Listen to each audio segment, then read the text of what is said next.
Good evening, everybody. Welcome to the Hilton Solution in Stockholm, where I am this weekend, having suffered through a Fulham win.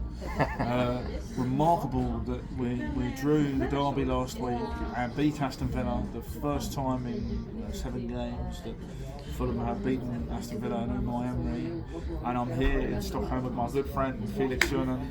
We've just suffered through the Stockholm derby, 1-1 draw. Check out Absolute Bayern's YouTube channel for a review of that. But I'm very grateful to Felix for coming in as a late substitute for the Green Pole to talk about Fulham. What a performance yesterday, Felix. How did you enjoy it? I enjoyed it. Meanwhile, I was at work watching it on my phone. Oh no! And, no! He wasn't to Felix's boss. No. He was very good. I don't even know what Felix does, but he's a very professional man. Yeah, of course. And he clearly watched it on a delay, long after. So there was no drama at all. You knew, of course, that Ryan Sessegnon had scored a goal, and we watched it with great pleasure. But let's rewind for a second. Yeah. What do you think about Marco Silva? A lot of people are talking about it's time for Marco Silva to leave. He's gone as far as he can. I love Marco Silva. He's a genius. That's what we say about him being a genius. And for me, yesterday showed that he's still a genius because that's a Champions League team. Villa are going to get in the Champions League. They're so far ahead, they will. And they had no idea of what they were doing next time, and we should have scored more. Yeah, we should have. Justice for Timmy Castagna, because that was a goal. I'll talk about that in a minute, but let's start. What do you think about Marco? Surely what he's done for Fulham is incredible. Right? Yeah, it is taking us up from the Championship, and I think he's been an incredible coach. To seeing what he has in Fulham and taking us we're contenders to play in Europe. And I think with this squad, it's great management, and I think we're in for it could be bad news if we lose Marco Silva, and we're already set to lose Harry Wilson. Well, the Villa fans were saying we'll see you next season, Harry Wilson, and I don't blame Harry for looking around because we were going to send him to Leeds, exactly. And then we made him play against. Let's have some respect for what Harry Wilson's done. I mean, he'll never have to buy a drink in Fulham again, will he? After what he's done. But to your point, Silva's got this team. What I love about Marco is we attack. There's no sort of putting 10 men behind the ball, Scott Parker, all this bollocks. We're good enough and we're going to attack regardless. And yesterday, the two fullbacks, people have been slagging off Timmy Castagna. Well, he made a 60-yard run with the ball. Excellent cross. He puts it in there. He's a good player, man. People cut him off Castagna. He won an FA Cup. He beat the Filth in the final at Wembley. Excellent stuff. And he puts in a great cross. My boy Lukic, I love Sasha Lukic, man. Maybe someone said he should have scored. I was like, listen, he's probably getting vertigo from getting that far forward. It's a good save from that joker of an Argentinian goalkeeper. It comes back to the boy. The man. He just extended his contract. Love it.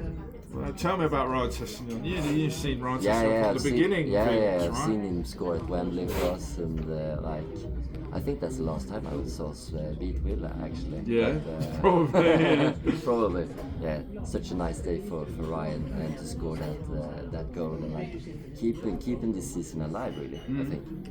And that's the point. Suddenly, a lot of people have lost. We've obviously got the bus stop Warriors. They're playing at Old Trafford tomorrow night. We go to Arsenal next week. Now, I've had half a pint, so everyone knows it's dangerous. Right, I'm getting excited. It's not the beer talking. I think we can finish off Arsenal's title challenge next week, like we did a couple of years ago on New Year's Eve when Bobby Decordova-Reid scored the winner and Palhinha tackled Saka and Rakaya, bless him, looked for the ball and it wasn't there. And obviously João scored a header at the Emirates, and those were the 4 points that cost Arsenal the lead. Right. Surely we can go there with some confidence that we can do something against. I think we have nothing to lose. And we have it will be such a nice thing to ruin everything for Arsenal. Watch them like slip yet another title away. Yeah, maybe, but also like it's not just about that, is it? I mean, it's also about now there's something riding on the season for Fulham. Yeah, it because is. Yeah. You can get into Europe very easily here. It's going to go down the qualification quite a long way. And I'm telling you something now. We're sat here in Stockholm, right? I quite like these European tours. It's been a long time since 2012. Been a long time, right? You know, our good friend Alex Kaczanikic was in the team the last time we played in Europe. Right? There's an opportunity here, and we could go quite far in that Conference League, you know. We could, I think so, and also like this could be an opportunity to give Marco what he wants. I think he wants like something more. He wants like an adventure. He wants to take Fulham higher. He's a winner, Marco, right? And I'm not going to sit here and coat off Shad Khan. The man puts in £1 billion into the team, and there's going to be more. Like, it's just, but it's also about that you can't win every game. And I want to ask you about a Norwegian player who has come in for a lot of criticism. You know who I'm talking about? Oscar Bob, right? Well, I was going to go Sander Berger, but let's talk about Oscar Bob. Like, it's too early to judge Oscar Bob. I think he's a great talent. You can see he can play with the ball, and like I think he's exactly what we want for the future of Fulham, like a ball playing team. Like, he's the right guy for us. And the ceiling for him is high. You just got to give him the opportunity to play regularly, because he hasn't had that. You've seen when he plays for Norway. He's got Norway, not just him. There's a bloke called Gordon who's quite good, right? But they've got Norway to the first World Cup finals since 1998. You know, God forbid if they do well. Poor old Olive Beckers may never survive the drinking alone. But so we've got to give Oscar some time. There's a nice little pigeon floats by outside there. It's not a pigeon, but anyway. You've also got Sander Berger in there. Yesterday showed me exactly what people talking about Sander Berger. Oh, he doesn't shoot. Oh, he doesn't.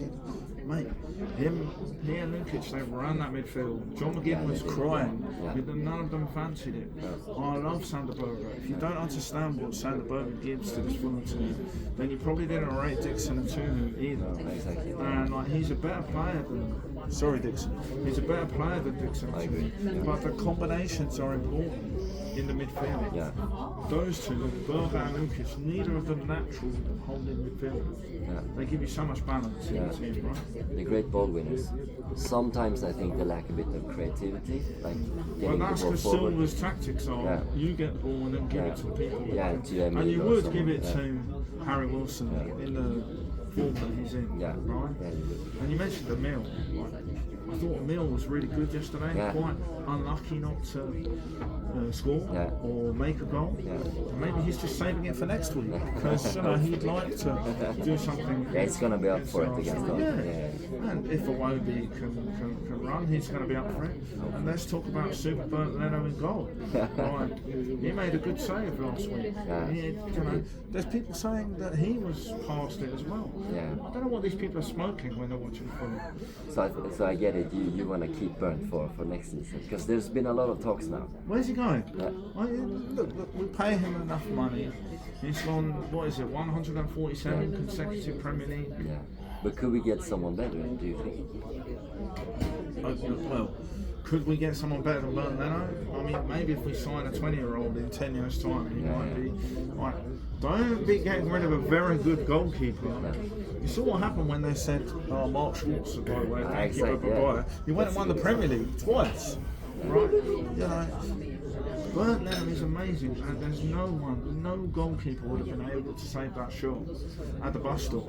That was incredible. It was, such an important thing. And I think he's been so important for Fulham. Edwin van der Sar helped keep Fulham in the Premier League when we got Edwin van der Sar 25 years ago. Burnt Leno's saves and his experience and his leadership is really important. I don't want him to go anywhere. Right? And in front of him, just before we finish, the two centre-backs. Joachim Anderson. The people saying, "Oh, he's too old, he's too slow." He was pretty good yesterday. He's a great ball-playing defender. Oh, and I just love that. Yeah. I love that. And then you have Basti with the strength and the speed, and I think they're a nice pairing. I think. And the crazy thing is, Diop and Cuenca can't get in, and for large parts of the season, it's Diop and Jorgen and Cuenca have been our best they have been centre good. backs. Yeah, they have. Yeah. And let's finish where we started. We talked a little bit about Ryan Sessegnon. Oh boy. Like, I love him to bits. You know. Because it's special to have one of your own players exactly. in the team. That's it really. You like. It feels like his family, like in a way. I think, Yeah, absolutely. And you've got another one now, young Josh King. Yeah. You watch a lot of football. You must be excited about Josh. I am excited, and I think he got off to a great start. And I think it was like he should have got that goal against Chelsea, but he did score the goal. It was a goal. No, sorry, that was a goal. I'm not having that. Yeah, but he did score a goal against Wickham, and then against well, it's easy to score against Scott Parker's team. But he's a real talent. Exciting talent, great future, and I love to have him in the squad. I think he'll play more next season and score more goals. And obviously we talked about what Marco Silva wants. If you keep him and invest in the team and give him a striker, another striker, a third striker, he's done really well with him and his amigos. You just need a couple of more players, and we're right there. So we're confident, right? Going into the last few games, because it's not just Arsenal. We've got Bournemouth, whose manager is changing. Chance to beat Bournemouth at Craven Cottage. And then you go to Wolves. Opportunity. Nothing to play for, great opportunity. Pride to play for, but great opportunity. And then Newcastle on the last day. Well, you know, Eddie Howe's going to be looking for a new job. They've been awful, Newcastle, I think. So I'm just, I've solved it. We're going to get 12 points from the last 4 games. We're going to be in Europe. Get those passports out, lads.